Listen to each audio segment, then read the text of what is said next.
BJP প্রশাসন জবাব দাও। আমাদের নদিয়া জেলার নেতৃত্ব আর তার ছেলেকে কালকে কুপিয়ে মারা হলো কেন? বিজেপি প্রশাসন জবাব দাও। জবাব তোমায় দিতে হবে। পুলিশ হায় হায়, বিজেপি দূর হটো, এখনই বিজেপি দূর হটো। কংগ্রেসের আন্দোলন চলবে।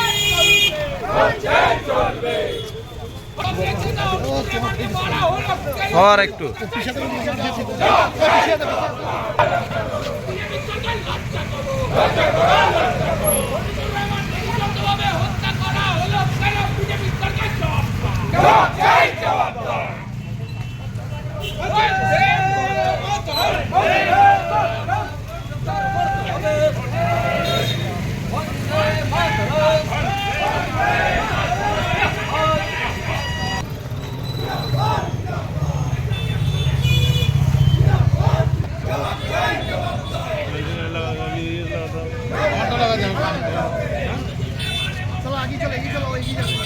এগিয়ে যাও, ওরা সাইড করে দাঁড় করে দেবো, ঘুরি দাঁড় ওইখানে দাঁড় করে দেবো।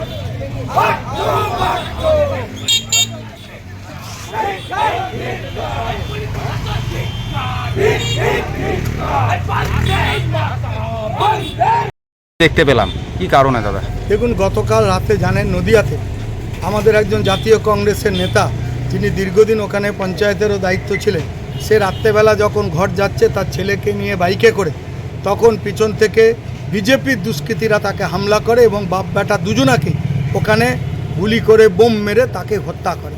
এই ঘটনা গোটা পশ্চিমবঙ্গে যারা বলেছিলেন সরকারের পরিবর্তন হবে, আমরা দেখেছি সরকারের পরিবর্তন হয়তো হয়েছে কিন্তু নীতির পরিবর্তন হয়নি। এখনও বিরোধীদের কণ্ঠকে রোধ করার চেষ্টা চলছে, বিরোধী কণ্ঠস্বরকে এখনও গলা চিপে দাবানোর চেষ্টা চলছে। তাই গতকালের ঘটনার প্রতিবাদ আমরা আজকে প্রতিবাদ মিছিল করেছি।